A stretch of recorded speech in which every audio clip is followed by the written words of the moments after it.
So, Kali Linux is a Debian-based Linux distribution aimed at advanced penetration testing and security auditing.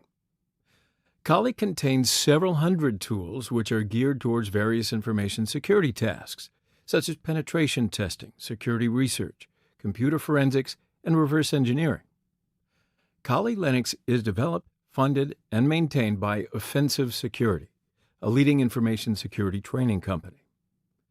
Now, we're going to use Kali as the attacker system. However, if you don't want to use Kali for whatever reason, you can download the tools that we use and install them to your host machine.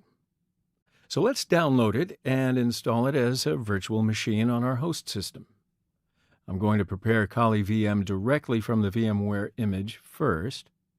The first step is to download the VM files. Open the browser and simply Google the words Kali and download. The first website is the official site of Kali, so click on it.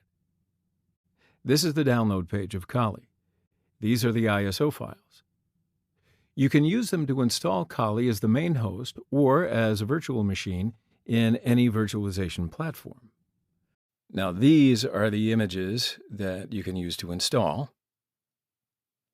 With the latest release, Kali Linux announced that the images have been restructured and simplified. So from now on, Kali Linux has new image styles: installer image, a live image, and a network installer image.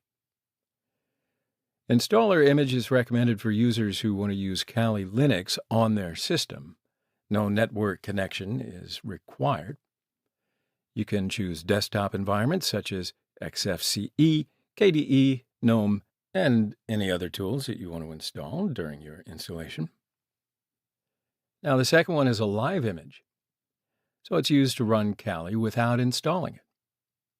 And the last one is a network install image.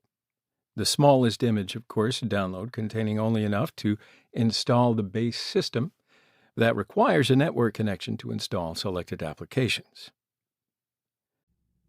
At the bottom of the Kali image files table, there are ready-to-use, almost ready-to-use Kali virtual machines.